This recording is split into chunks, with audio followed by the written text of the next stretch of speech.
The story of Guru Purnima. Why we bow to our teachers on this day. Ever felt curious about the reason why an entire festival is celebrated to express gratitude towards your teachers? That is what Guru Purnima is all about, and it is one of the most emotional stories in India's spiritual heritage.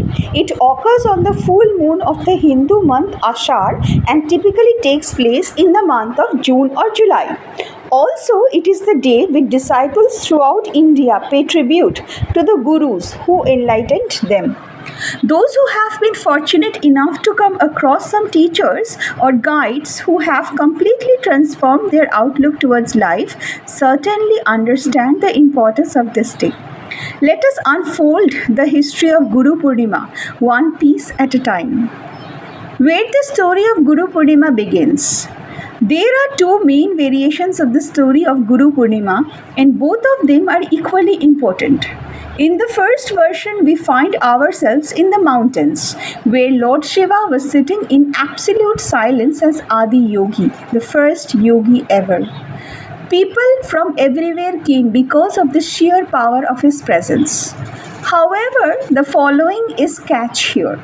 All of them could not tolerate the silence of their Guru. They needed some words, instructions, and quick answers from him. But Adi Yogi gave nothing of that. One by one they left as they did not have any tolerance towards a guru who was teaching them silently instead of verbally. However, 7 disciples remained there. Try to imagine this scenario for a while. Amongst a large number of people, only 7 disciples stayed there. They sat there, observed him, and waited for ages without asking anything in return from him. Gradually, something within them changed. Their restlessness disappeared. Their minds became so calm that they could not take the vision of their Guru, or they could not take the wisdom of their Guru. After many days passed, on a full moon night, he saw that now these 7 were ready.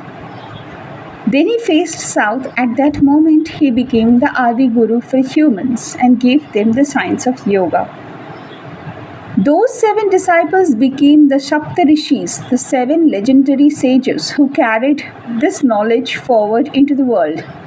That transmission is remembered every year as Guru Purnima, and it is really the heart of the story of Guru Purnima as it is told in yogic tradition. The second thread of Guru Purnima, sage Vyasa and Vyasa Purnima. Another version of the story of Guru Purnima revolves around sage Ved Vyasa.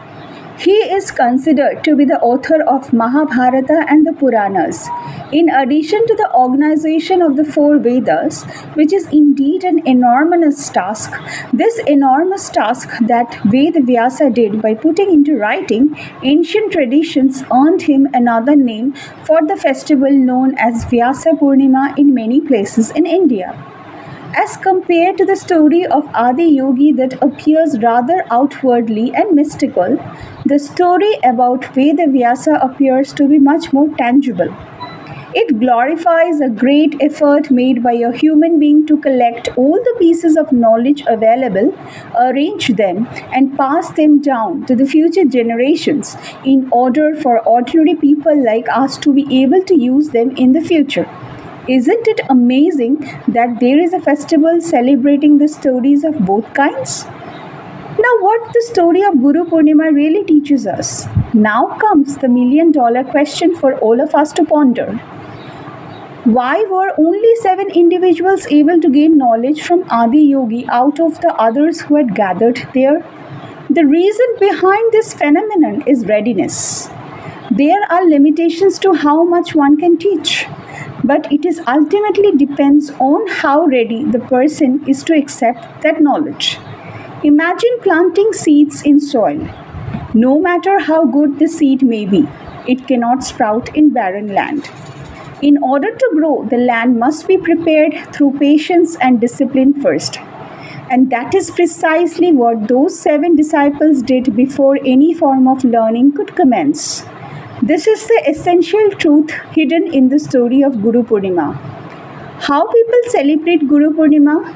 On Guru Purnima day, devotees visit their gurus and give them some offerings in the form of flowers or present as a mark of reverence, either personally or silently in the memory of their guru, if he or she is no longer living.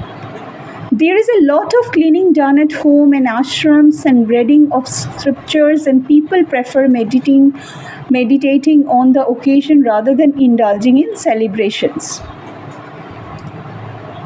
Why the story of Guru Purnima still matters?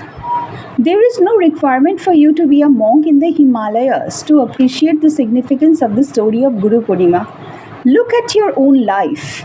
Your school teacher who had faith in you even when you lacked self belief.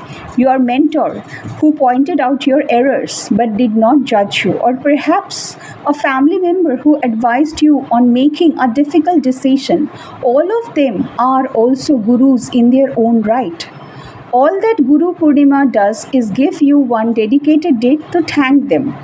Next time you see the full moon in Ashar, think of the 7 persistent seekers.